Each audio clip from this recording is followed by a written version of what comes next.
Hello दोस्तों, आज बात करते हैं जो कि उस कंपनी के बारे में बात करते हैं जिसमें कि विदेशी जो कंपनियां थी, जो विदेशी जो कंपनी का जो मालिक थे, जिसपे जो कि इंडिया की उस कंपनी पे जो कि नजर थी।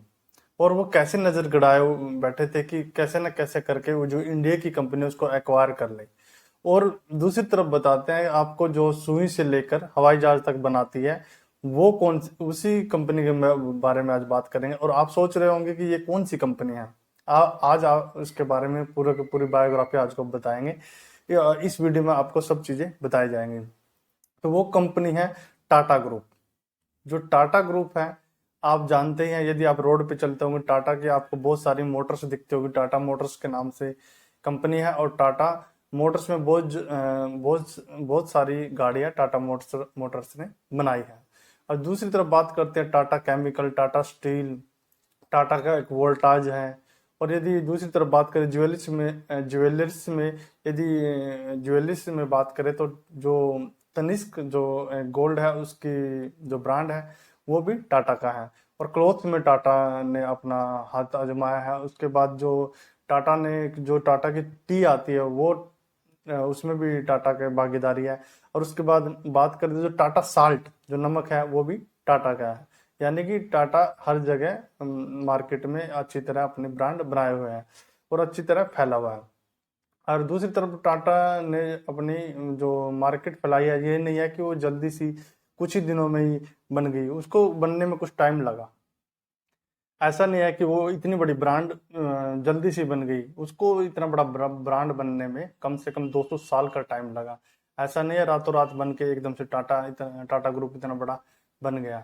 तो उसके पीछे की हिस्ट्री, उसके पीछे की जो पूरा बैकग्राउंड है उसके बारे में आज बात करेंगे। टाटा ग्रुप स्टार्ट कहाँ से हुआ था, किसने इसको बनाया था, किसने इसको स्टार्ट किया था। तो ये बात स्टार्ट होती है गुजरात से। गुजरात के में एक छोटा सा नगर है। वहाँ पे एक एक लड़का पैदा होता है जिसकी जो हमेशा से जिज्ञासा रहती है कि कुछ करने की, जिसका नाम था नसर वानजी।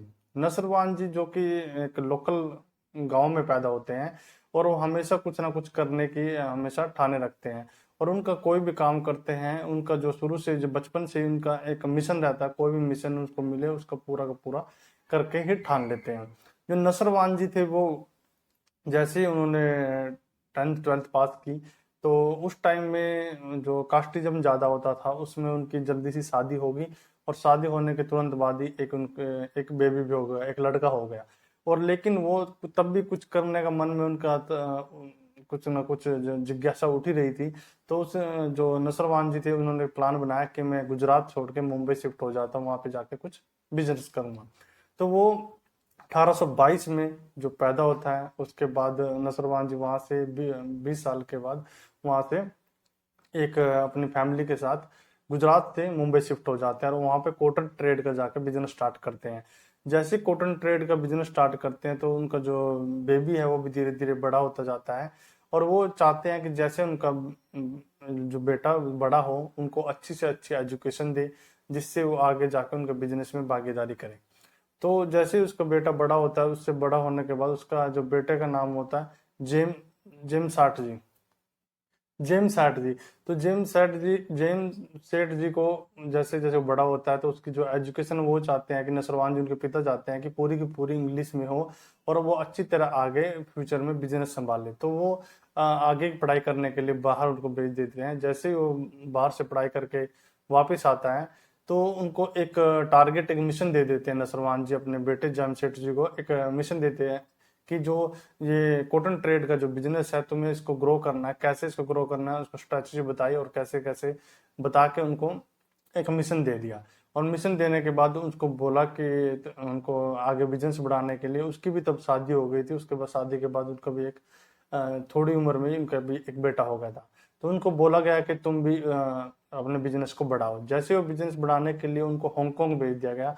और हांगकांग हांगकांग भेजने के बाद तब उस टाइम में उनको भेजा गया 1869 में, उसको हांगकांग भेजा गया। उस टाइम में जो समुद्र से जो लोग जाते थे, समुद्र के थ्रू जाते थे, उसमें बहुत ज़्यादा टाइम लगता था। यानी कि जो एयर ट्रैवल, एयर का जो सफ़र था, अभी उसमें 55 साल बाकी थे। लेकिन उससे पहले ही वो अपना बिजनेस जो सेटअप करने के लिए चले गए थे। और जो बिजनेस सेटअप करने के लिए गए थे वो जो कि समुद्र के थ्रू गए थे, जो जहाज होते हैं, और उसमें बहुत टाइम लगता था। तो उसमें वहां पे जाके उन्होंने अपने बिजनेस को सेटअप किया, और सेटअप करने के बाद वहीं पे अपना कॉटन का बिजनेस स्टार्ट किया।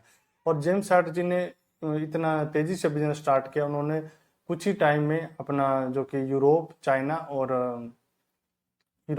और यूएसए में अपना बिजनेस उन्होंने स्प्रेड कर दिया था, अपने पैर जमा लिए थे वहां पे जाके। और वो आगे बिजनेस को आगे बढ़ाने का उनका टारगेट था। जैसे जैसे उनका बिजनेस बढ़ रहा था जैसे जैसे उनका बिजनेस बढ़ रहा था वैसे वैसे 1861 में अमेरिका और इंग्लैंड का जो सिविल वार स्टार्ट हो गया। जैसे ही सिविल वार स्टार्ट हुआ, उस टाइम में जो कॉटन की जो एक्सपोर्ट होता था, जो इंग्लैंड को जो भी कॉटन रिक्वायरमेंट होती थी, वो सारा का सारा अमेरिका से मंगवाता था। लेकिन उस टाइम में जैसे ही वो सिविल वार स्टार्ट हुआ, उसमें अमेरिका और जो इंग्लैंड के साथ तनातनी स्टार्ट हो गई। तो अमेरिका ने उनको पूरा का पूरा कॉटन देना स्टार्ट कर दिया। और जैसे ही उन्होंने कॉटन देना स्टार्ट कर दिया, उस टाइम में जो जमशेद जी थे उनको एक फायदा मिला। जो उनका जो कॉटन की मिल थी, जो उनका बिजनेस था, उसको उन्होंने क्या किया, उनका जो रेट है डबल कर दिया। और तुरंत ही उन्होंने क्या किया, जो अपनी कंपनी थी वहां पे अमेरिका में सेटअप कर दी। क्योंकि इंग्लैंड से जो पहले बार माल जा ही नहीं रहा था, जो जा रहा था बहुत हाई कॉस्ट पे जा रहा था, जिससे उनकी जो कंपनी थी पूरा एकदम से बूम कर गया, उनका बिजनेस पूरा का पूरा बूम कर गया। और बूम करने के बाद वो कुछ दिनों तक अच्छा चला। लेकिन उसके बाद जो अमेरिका और जो इंग्लैंड का जो सिविल वार था वो खत्म हो गया। खत्म होने के बाद दोबारा एकदम से जो कंपनी थी जेम्स शेट्जी की, वो एकदम से डाउन हो गई। और जो कुछ जो इन्वेस्टर थे जिन्होंने इन्वेस्ट किया हुआ था उस बिजनेस में, तो वो एकदम से कर्जे में आ गए। जो जेम्स शेठ जी कर्जे में इतना आ गए कि उनको बहुत बड़ी प्रॉब्लम हुई। और जो इन्वेस्टर थे वो बोलने लगे हमारा जितना बकाया पैसा वापस दे दीजिए। लेकिन वो वापस बैलेंस नहीं दे पा रहे थे, जिससे उन पर प्रेशर बनता जा रहा था। जेम्स सेठ जी ने उनको विश्वास भी दिलाया कि मैं आपका पूरा पैसा वापस दे दूंगा। लेकिन जो इन्वेस्टर थे उन पे दबाव बनाते जा रहे थे। हालांकि जो इन्वेस्टर ने कुछ टाइम के बाद क्या किया, उनकी जो पूरी की पूरी होनेस्टी देख के उनको थोड़ा टाइम और मोहलत और दे दिया, जो पैसे रिटर्न करने थे।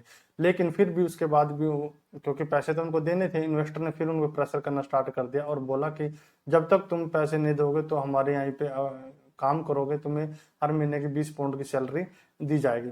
तो ये जब वो उनको बोला गया तो उन्होंने किया भी। ऐसा नहीं, जेम्स सेठ जी ने किया भी, क्योंकि उनके पास कोई ऑप्शन नहीं था दूसरा। ये उनके लिए बहुत बड़ी गिल्टी थी, बहुत शर्म की बात थी कि अपनी कंपनी में एज एम्प्लॉय काम करेंगे। तो लेकिन करना पड़ा। लेकिन उन्होंने ज़्यादा उस पर गिल्टी को अपने माइंड पे नहीं लिया, तो उन्होंने काम किया भी। और दूसरी तरफ यदि कंपनी को बचाना था, उनके जो पिता थे उन्होंने भी ऐसे किया था एक बार, नसरवान जी और जेम्स सेठ जी ने भी यही किया।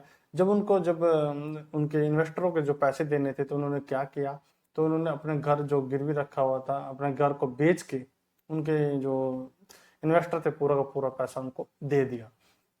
और पूरा का पूरा पैसा ऐसे ही उनके पिता ने भी एक बार किया था जब वो काम करते थे। और जैसे ही वो काम कर रहे थे, जैसे उन्होंने जमशेद जी ने क्या स्टार्ट किया कि जो अपना कॉटन ट्रेड का बिजनेस है उसको थोड़ा सा प्रोडक्शन में चेंज किया जाए, जिससे कि प्रोडक्टिविटी ज़्यादा बढ़ेगी और ज़्यादा दूसरे लोगों से ज़्यादा इक्विपमेंट और सामान नहीं लेना पड़ेगा।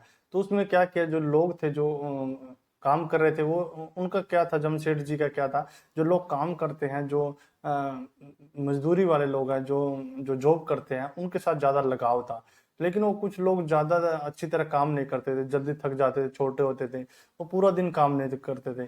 तो उसके पीछे जमशेद जी को कुछ सोचना पड़ा कि कुछ प्लान बनाना पड़ेगा, जिससे कि ये लॉन्ग टाइम के लिए कंपनी के साथ जुड़े रहें और कंपनी को ऊपर तक लेके जाएं, जिससे उनको लॉन्ग टाइम के लिए बेनिफिट हो। ऐसा ना हो कुछ चीज़ सीखे और बाद जाके कंपनी खोल ले। तो उसके लिए जमशेद जी ने एक प्लान बनाया कि जो कुछ लोग ऐसा थे पूरा महीना उनकी कोई भी अटेंडेंस नहीं लगी होती, कोई 20 दिन आता था, कोई 22 दिन, कोई 25 दिन। तो उनके लिए एक प्लान बनाया, जो कि एक जनरल प्रोविडेंट फंड बनाया, जिसमें कि उनको कुछ पैसा इकट्ठा होगा। वो जनरल प्रोविडेंट फंड आज के टाइम में तो एक जनरल है, लेकिन 1872 में 74 के टाइम में ये बहुत बड़ी बात थी कि उस टाइम में प्रोविडेंट फंड जो कि मजदूरों का एम्प्लॉय का उस टाइम करवाना बहुत बड़ी बात थी। तो उन्होंने करवाया कि जो जब भी वो रिटायर होंगे तो उनको पेंशन प्लान कुछ अमाउंट मिलता रहेगा। और उसके बाद उन्होंने फैमिली प्रोग्राम स्टार्ट कर दिए कंपनी की तरफ से, और इंश्योरेंस भी बनवाया जो कि एम्प्लॉय उनके साथ काम करते थे, उनकी कंपनी में काम करते थे, जिससे कि उनको जब भी कभी दुर्घटना हो जाए कुछ उनको हेल्प मिले। और कुछ उन्होंने फैमिली प्रोग्राम भी कराए जिससे कि जो और लोग हैं उनको एक दूसरे से जुड़े रहें और कंपनी के लिए अच्छे से अच्छा काम करें और ह्यूमैनिटी से अपना काम करने में आगे भागीदारी दें। तो उसके बाद जो उनका टाइम था जो कि जिसमें उन्होंने काम किया, उसके बाद 1904 में उनकी डेथ हो गई। 1904 में डेथ होने के बाद जो दूसरे तीसरे जो एमडी बने दोराब जी। जो ये एमडी बने 1910 से 1938 के बीच में इनको एमडी बनाया गया था। और जब उनको एमडी बनाया गया था तो उसमें कंपनी ग्रो कर रही थी। तो उस टाइम तक कंपनी ने 14 कंपनी और साथ में आ गई थी, और 14 कंपनी के साथ टाटा ग्रुप अपना आगे की तरफ बढ़ रहा था। और उसमें जो टाटा ग्रुप के उस टाइम लोको पाइट उसमें जो कि टाटा ग्रुप ने और जो कंपनियों में जो इन्वेस्ट किया था, जो काम करना स्टार्ट किया था, जैसे कि रेलवे के ट्रैक बनाने, लोको मोटिव के इंजन बनाने और रेलवे ट्रैक के जो बनाने, और उसके बाद इलेक्ट्रॉनिक्स में भी उसने अपनी भागीदारी स्टार्ट कर दी थी। तो उस टाइम में क्या हुआ था, जो कि ब्रिटेन के जो लोग थे उनको जो वेपन चाहिए थे उस टाइम में, जो America civil second first world war start हो गया था। और जो फर्स्ट वर्ल्ड वार स्टार्ट हुआ था उसमें उसमें फर्स्ट वर्ल्ड वार स्टार्ट हो गया था, उसमें जो ब्रिटेन के जो लोग थे उनको बहुत सारे वेपन चाहिए थे, बहुत सारे अपने जो कि अल्टरनरी थी वो चाहिए थी। और वो पूरी की पूरी टाटा कंपनी बना रही थी। और जब टाटा कंपनी जो फर्स्ट सिविल वार जब खत्म हुआ उसके बाद जो कि ब्रिटेन के लोग थे उन्होंने बहुत तारीफ भी की टाटा कंपनी की, टाटा ग्रुप की। उन्होंने कहा कि जो टाटा ग्रुप ही था जो कि जिन्होंने इतने बड़े बड़े जो गाड़ियां बना के दी थी, जिसमें कि इन गाड़ियों पे बॉम्ब भी गिरे जिससे कि वो ब्लास्ट नहीं हुए, जिससे कि वो वहाँ के लोग बच गए। जी, वो बोले कि जो टाटा ग्रुप है जिन्होंने हमें बचा लिया। तो ऐसे ऐसे करके जो टाटा ग्रुप बढ़ता गया। उसके बाद 1938 तक जो टाटा ग्रुप जो कि 1938 तक टाटा ग्रुप जो अपना ग्रोथ कर रहा था। तो ये एक आज़ादी से पहले का जो टाटा ग्रुप था, और आज़ादी से बाद का जो टाटा ग्रुप है वो दूसरी वीडियो में आगे बताएंगे। ओके, तब तक के लिए जय हिंद।